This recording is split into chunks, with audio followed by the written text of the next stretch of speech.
Jornalismo, notícia, entrevista e informação qualificada. Você está na Demais TV. O Ministério da Saúde lançou a campanha de combate ao mosquito Aedes aegypti, que causa a dengue, a zika e a chikungunya. A preocupação é com a chegada do período de chuvas. Não deixar água parada em pneus, vasos de plantas, garrafas e em outros recipientes que acumulam água. Lições aprendidas ao longo dos anos, mas que devem ser reforçadas nesse período chuvoso. A mensagem do Ministério da Saúde é clara. O Aedes aegypti, transmissor da dengue, zika e chikungunya, deve ser eliminado. E para relembrar e manter as ações de combate ao foco do mosquito, o governo lançou 5 vídeos que fazem parte da campanha anual. Combate o mosquito todo dia. Coloque na sua rotina. Ministério da Saúde, Governo Federal. Do início do ano até o mês de novembro, foram registrados quase 500 mil casos de dengue, uma queda de 46% em relação a 2020. Em 2021, 212 brasileiros foram vítimas fatais da doença, redução de 62% em relação ao ano passado. Mesmo com os números da dengue em baixa, houve aumento de mortes por chikungunya. O número de casos aumentou em Pernambuco, São Paulo, Minas e Paraíba. Temos retomado as reuniões mensais com os estados, trazido parceiros de outras áreas ambientais, áreas de saneamento, áreas que possam melhorar as moradias das pessoas, para que a gente consiga evitar que o mosquito prolifere. No momento em que as atenções se voltam para a Covid, o Ministério da Saúde alerta que a dengue também mata e, por isso, a vigilância deve ser constante. Redobremos os nossos cuidados, para que possamos combater o mosquito todo dia e coloquemos este combate na nossa rotina. Durante coletiva nesta quarta-feira, 1º de dezembro, em Moscou, a representante especial da chancelaria russa, Maria Zakharova, disse que hoje a Ucrânia já concentra cerca de 125 mil soldados na região de Donbass, o equivalente à metade do contingente das Forças Armadas do país. Além de soldados, também foram enviados armamentos pesados, o que Zakharova considera uma violação dos acordos de Minsk, que proíbem o envio de armamentos pesados para a zona do conflito. A notícia se dá enquanto as tensões entre a Rússia e a Ucrânia crescem em torno da região de Donbass, onde militantes independentistas lutam contra as políticas de Kiev para a região. Por outro lado, na terça-feira, 30 de novembro, falando ao vivo de Riga, na Letônia, o secretário-geral da OTAN, Jens Stoltenberg, acusou a Rússia de concentrar um grande número de tropas e armamentos próximo da fronteira com o país vizinho.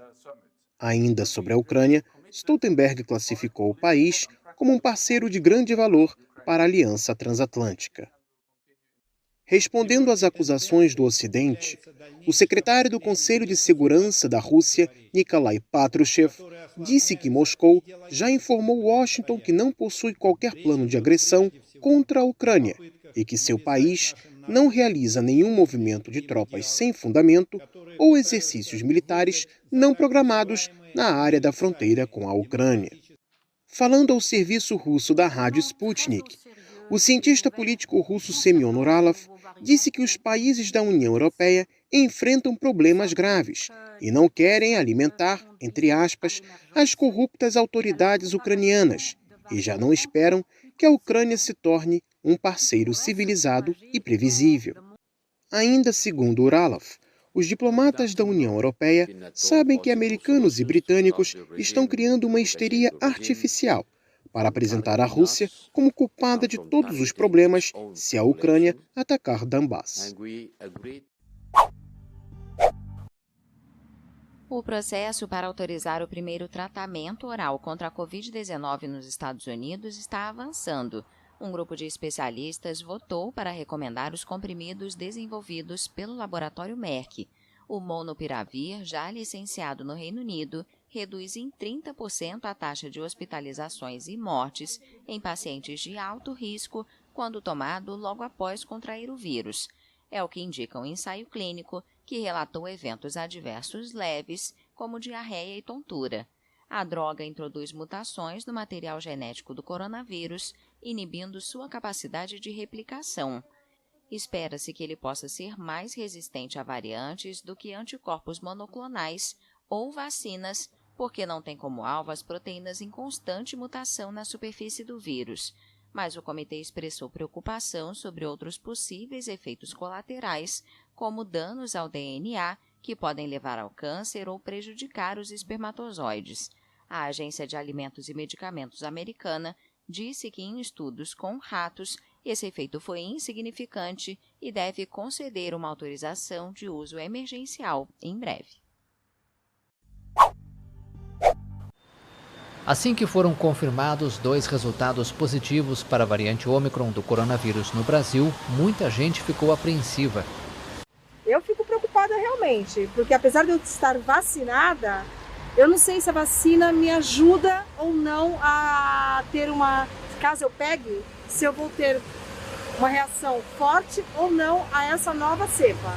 O quadro que a gente vê na Europa é muito preocupante e isso deixa a gente um pouco assustado. Mas acho que o fato é que a gente tem muito pouca informação. O Instituto Adolfo Lutz, do governo de São Paulo, confirmou nesta terça-feira 2 resultados positivos para a variante Ômicron do coronavírus. Os infectados são um homem de 41 anos e uma mulher de 37 provenientes da África do Sul. O casal vive no país africano e apresentava sintomas leves. As autoridades sanitárias de São Paulo informaram ainda que está em análise um caso suspeito reportado no último domingo de um passageiro procedente da Etiópia e que visitou a África do Sul. O Brasil soma mais de 614 mil óbitos por Covid-19 desde o início da pandemia.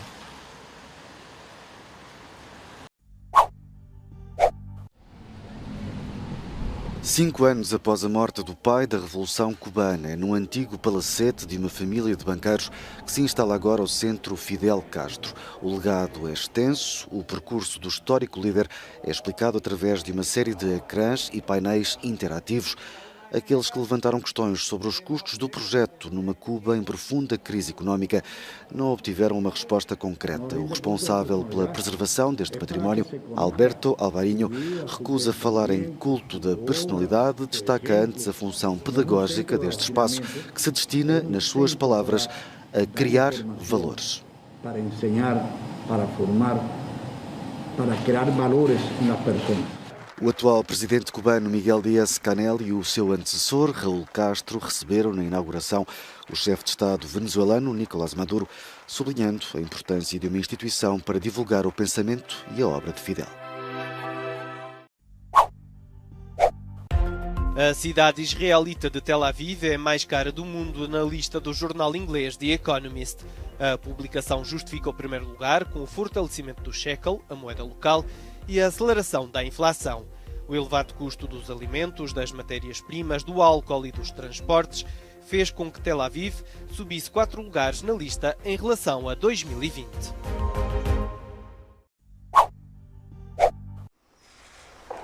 O Departamento de Estado americano revogou nesta terça-feira a designação das Forças Armadas Revolucionárias da Colômbia como organização terrorista estrangeira. De acordo com o comunicado, após o Acordo de Paz de 2016 com Bogotá, as Farc foram dissolvidas e desarmadas oficialmente. Assim, o grupo armado não existe mais como organização unificada dedicada ao terrorismo ou com a capacidade de realizar atos terroristas. A retirada das Farc da lista não modifica a posição de Washington sobre os processos judiciais iniciados ou previstos contra ex-líderes da guerrilha, sobretudo os suspeitos de narcotráfico. Mas a decisão vai ajudar os Estados Unidos a apoiar a aplicação do acordo, por exemplo, trabalhando com ex-combatentes que entregaram as armas. A Colômbia celebrou na semana passada os 5 anos do acordo histórico, que permitiu o restabelecimento da paz e o desarmamento das Farc após um dos conflitos mais violentos e longos da América Latina.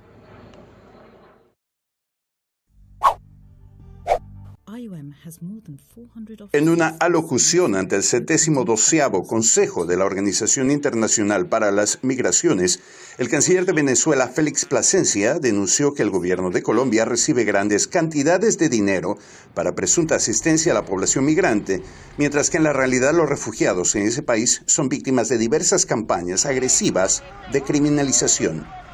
Nosotros denunciamos públicamente al gobierno del señor Duque por esta estafa agravada contra la comunidad internacional y solicitamos una auditoría transparente que demuestre dónde van realmente esos billones de dólares.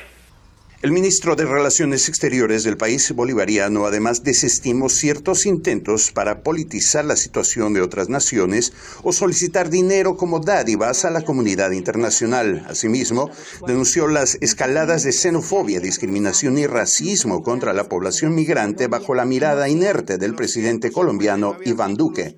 A diferencia de esos gobiernos estafadores como el de Colombia, el gobierno bolivariano jamás ha pedido recursos a las organizaciones multilaterales para atender a más de 6 millones de colombianos que hoy son venezolanos de origen colombiano. Ni se ha prestado ni se prestará jamás para utilizar la dignidad de las personas migrantes y politizar la situación de otros países. En este contexto, Plasencia llamó a levantar todas las medidas coercitivas unilaterales y legales que afectan a los derechos humanos, condenando la persecución contra la migración en cualquier frontera y dentro de los países de acogida. Plasencia se pronunció mientras las cifras proporcionadas por el Departamento de Medicina Legal de Colombia indican que solo en el transcurso de 2021, 360 migrantes venezolanos sufrieron muerte violenta en territorio neogranadino. Marcelo Sánchez, con información de Nilofar Shakuri, Hispan TV Noticias.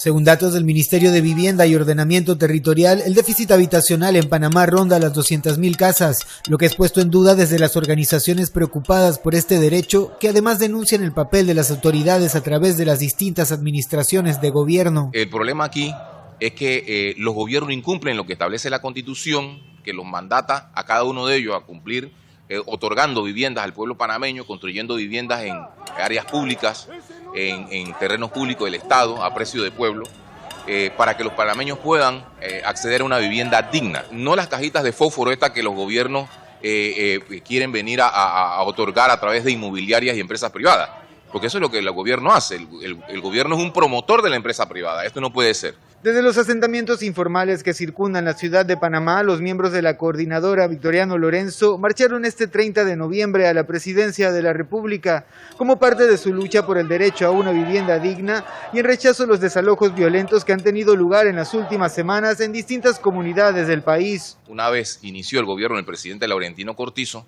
no solamente han violado los acuerdos que se habían logrado en otros gobiernos, donde las comunidades que están en la mesa del diálogo se de una especie de tregua para que éstas no sean desalojadas de sus tierras, porque no tiene ningún sentido estar en una mesa de diálogo mientras que las comunidades pues las están desalojando con retroexcavadoras y la policía. Distintos analistas advierten sobre el potencial incremento de esta problemática a partir de la actual situación socioeconómica que mantiene al país con altas tasas de desempleo e informalidad laboral. Si hubiera vivienda donde los panameños pudieran meterse, está bien, pero no hay.